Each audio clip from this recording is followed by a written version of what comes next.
ओम नमः शिवाय। शिव जी सदा सहाय। ओम नमः शिवाय। गुरु जी सदा सहाय।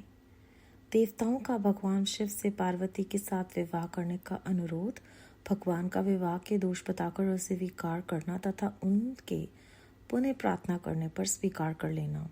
ब्रह्मा जी कहते हैं, नारद देवताओं ने वहां पहुंचकर भगवान रुद्र को प्रणाम करके उनकी स्तुति की। तब नंदिकेश्वर ने भगवान शिव से उनकी दीन बंधुता एवं भक्त वत्सलता की प्रशंसा करते हुए कहा, प्रभु, देवता और मुनि संकट में पड़कर आपकी शरण में आए हैं। सर्वेश्वर, आप उनका उद्धार करें। दयालु नंदी के इस प्रकार सूचित करने पर भगवान शंभु धीरे धीरे आंखें खोलकर ध्यान से उपरंत हुए। समाधि से विरक्त हो परम ज्ञानी परमात्मा एवं शिव शंभु ने समस्त देवताओं से इस प्रकार कहा। शंभु बोले, श्री विष्णु और ब्रह्मा आदि देवेश्वरों, तुम सब लोग मेरे समीप कैसे आए? तुम अपने आने का जो भी कारण हो वह शीघ्र बताओ। भगवान शिव का ये वचन सुनकर सब देवता प्रसन्न हो कारण बताने के लिए भगवान विष्णु के मुख की ओर देखने लगे। तब शिव के महान भक्त और देवताओं के हितकारी श्री विष्णु मेरे बताए हुए देवताओं के महत्तर कार्य को सूचित करने लगे। उन्होंने कहा, शंभु, तारकासुर ने देवताओं को अत्यंत अद्भुत एवं महान कष्ट प्रदान किया है। यही बताने के लिए सब देवता यहाँ आए हैं। भगवान, आपके ओर से पुत्र से ही तारक दैत्य मारा जा सकेगा और किसी प्रकार से नहीं। मेरा यह कथन सर्वथा सत्य है। महादेव, इस प्रकार विचार करके आप कृपा करें। आपको नमस्कार है। स्वामिन, तारकासुर के द्वारा उपस्थित किए गए इस कष्ट से आप देवताओं का उद्धार कीजिए। देव शंभु, आप दाहिने हाथ से गिरिजा का पणि ग्रहण करें। गिरिराज हिमवान के द्वारा दी हुई महानुभावा पार्वती को पणिग्रहण के द्वारा ही अनुग्रहित कीजिए। श्री विष्णु का यह वचन सुनकर योग परायण भगवान शिव ने उन सबको उत्तम गति का दर्शन कराते हुए इस प्रकार कहा, देवताओं, ज्यों ज्यों ही मैंने सुराग सुंदरी गिरिजा देवी को स्वीकार किया, त्यों ही समस्त सुरेश्वर तथा ऋषि मुनि सकाम हो जाएंगे। फिर तो वे परमात्मा पद पर चलने में समर्थ न हो सकेंगे। दुर्गा अपने पणिग्रहण मात्र से ही कामदेव को जीवित कर देंगी। विष्णु, मैंने कामदेव को जलाकर देवताओं का बहुत बड़ा कार्य सिद्ध किया है। आज से सब लोग मेरे साथ सुनिश्चित रूप से निष्काम हो कर रहेंगे। देवताओं, जैसे मैं हूँ उसी तरह तुम सब लोग पृथक पृथक रहकर कोई विशेष प्रयत्न किए बिना ही अत्यंत दुष्कर एवं उत्तम तपस्या कर सकोगे। अब उस मदन के न होने से तुम सब देवता समाधि के द्वारा परमानंद का अनुभव करते हुए निर्विकार हो जाओ, क्योंकि काम नरक की ही प्राप्ति कराने वाला है। काम से क्रोध होता है, क्रोध से मोह होता है और मोह से तपस्या नष्ट होती है। अतः तुम सभी श्रेष्ठ देवताओं को काम और क्रोध का परित्याग कर देना चाहिए। मेरे इस कथन को कभी अन्यथा ना ही मानना चाहिए। ब्रह्मा जी कहते हैं, नारद ऋषभ के चिन्ह से युक्त ध्वजा धारण करने वाले भगवान महादेव ने इस प्रकार की बातें सुनाकर ब्रह्मा विष्णु देवताओं तथा मुनियों को निष्काम धर्म का उपदेश दिया। तदनंतर भगवान शंभु पुनः ध्यान लगाकर चुप हो गए और पहले की भांति पार्षदों से घिरे हुए सुस्थिर भाव से बैठ गए। वे अपने मन में ही स्वयं आत्मस्वरूप निरंजन, निराभास, निर्विकार, निरामयन, परात्पर, नित्य, ममता रहित, निर्विग्रह, शब्दातीत, निर्गुण, ज्ञानगम्य एवं प्रकृति से पर परमात्मा का चिंतन करने लगे। इस प्रकार परम स्वरूप का चिंतन करते हुए वे ध्यान में स्थित हो गए। बहुत से प्राणियों की सृष्टि करने वाले भगवान शिव ध्यान करते करते ही परमानंद में निमग्न हो गए। श्री हरि एवं इंद्र आदि देवताओं ने जब परमेश्वर शिव को ध्यान मग्न देखा, तब उन्होंने नंदी की सम्मति ली। नंदी ने पुनः दीन भाव से स्तुति करने के लिए कहा। उनकी इस सत्सम्मति के द्वारा देवता स्तुति करने लगे। वे बोले, देव देव महादेव, करुणा सागर प्रभु, हम आपकी शरण में आए हैं। आप महान कलेश से हमारा उद्धार कीजिए। ब्रह्मा जी कहते हैं, नारद, इस प्रकार बहुत दीनता पूर्वक उक्त से देवताओं ने भगवान शंकर की स्तुति की।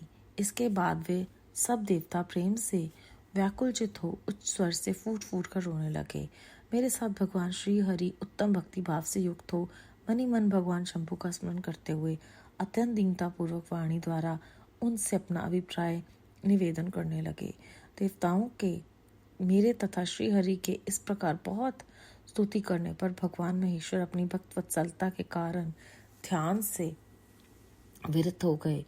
उनका मन अत्यंत प्रसन्न था। वे भक्त वत्सल शिव, श्री हरि आदि को करुणा दृष्टि से देखकर उनका हर्ष बढ़ाते हुए बोले, विष्णु, ब्राह्मण तथा इंद्र आदि देवताओं, तुम सब लोग एक साथ यहाँ किस अभिप्राय से आए हो? मेरे सामने सच सच बताओ। श्री हरि ने कहा, महेश्वर, आप सर्वज्ञ हैं, सबके अंतर्यामी पर ईश्वर हैं।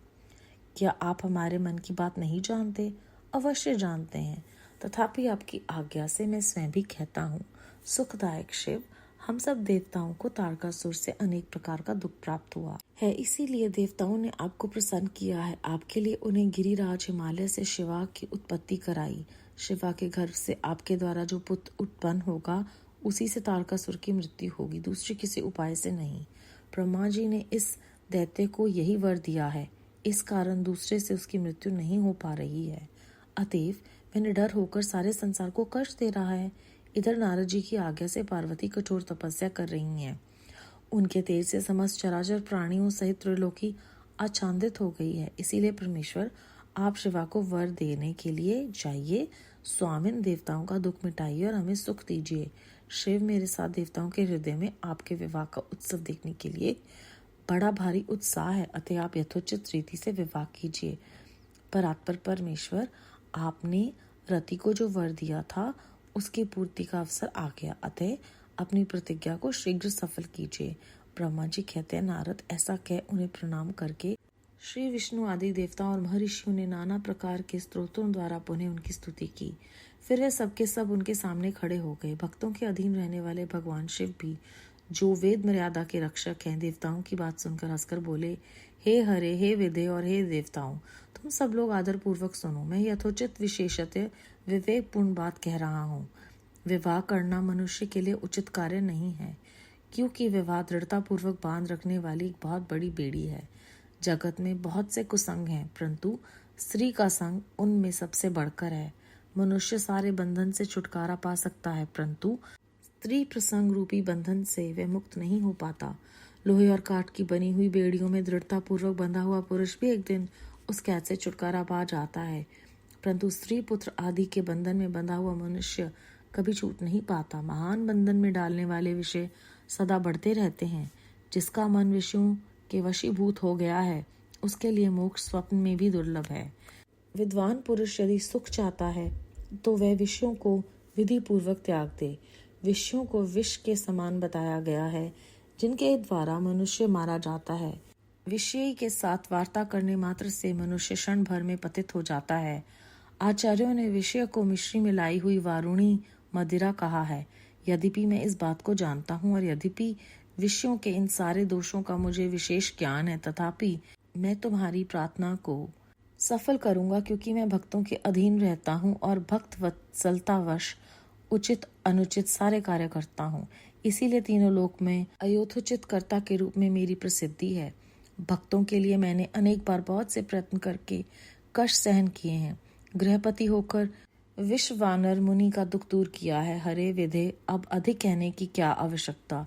मेरी जो प्रतिज्ञा है उसे तुम सब लोग अच्छी तरह जानते हो। मैं ये सत्य कहता हूँ कि जब जब भक्तों पर कहीं विपत्ति आती है, तब तब मैं तत्काल उनके सारे कष्ट हर लेता हूँ। तारकासुर से तुम सब लोगों को जो दुख प्राप्त हुआ है, उसे मैं जानता हूँ और उसका हरण करूँगा। ये भी सत्य सत्य बताता हूँ। यद्यपि मेरे मन में विवाह करने की कोई रुचि नहीं है, तथापि मैं पुत्रोत्पादन के लिए गिरिजा के साथ विवाह करूंगा। तुम सब देवता अब निर्भय होकर अपने अपने घर जाओ।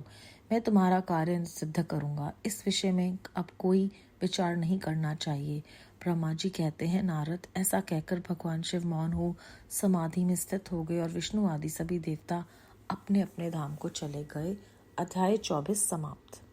इस अध्याय में हमने जाना कि भगवान भक्तवत्सलता के अधीन हर कुछ, चाहे वो उचित है या अनुचित है, वो दे देते हैं।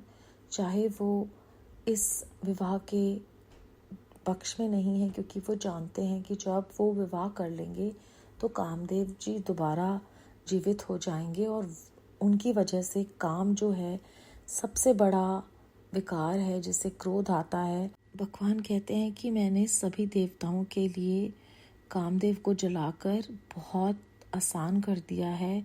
ध्यान लगाना, जितनी चाहे दुष्कर तपस्या कर पाएंगे, उन्हें अधिक प्रयत्न भी नहीं करने पड़ेंगे। ना कहकर जब वो फिर से ध्यान में चले जाते हैं तो भक्तगण, देवता जो भी वहाँ पे पहुँचे हैं, वो फिर से उनकी स्तुति करते हैं और वो कहते हैं कि आप हमारे दुख मिटाइए। तो भगवान तो भक्त वत्सल हैं, वो मान जाते हैं कि मैं विवाह करूँगा, मेरी विवाह में कोई रुचि नहीं है, लेकिन पुत्र जो ताड़कासुर को मारने में मदद करेगा उसके लिए मैं गिरजा के साथ विवाह करूँगा। वो ये भी मानते हैं कि विवाह जो है वो सबसे बड़ी बेड़ी है और इंसान हर तरह के बंधनों से छुटकारा पा सकता है, लेकिन स्त्री के रूप के बंधन से वो मुक्ति नहीं पा सकता। बेड़ियों से भी उन्होंने उदाहरण दिया है कि एक ना एक दिन इंसान छूट सकता है, लेकिन जो बंधन में बंधा हुआ मनुष्य है, चाहे वो पत्नी का है या परिवार का है, वो सबसे बड़ा बंधन है, उससे छूटना मुश्किल है। लेकिन वो संसार के उद्धार के लिए आयोचित कर्ता का जो उनको पदवी मिली है कि वो भक्तों के लिए सब कुछ दे देते हैं, चाहे वो सही है या नहीं है, और बहुत सारे कष्ट अपने आप पर लेते हैं, जैसे गुरु साहब अपने आप पर हम सबके कष्ट लेते हैं। बेअंत शुक्राना है गुरु जी महाराज, बेअंत शुक्राना। ओम नमः शिवाय, शिव जी सदा सहाय। ओम नमः शिवाय, गुरु जी सदा सहाय।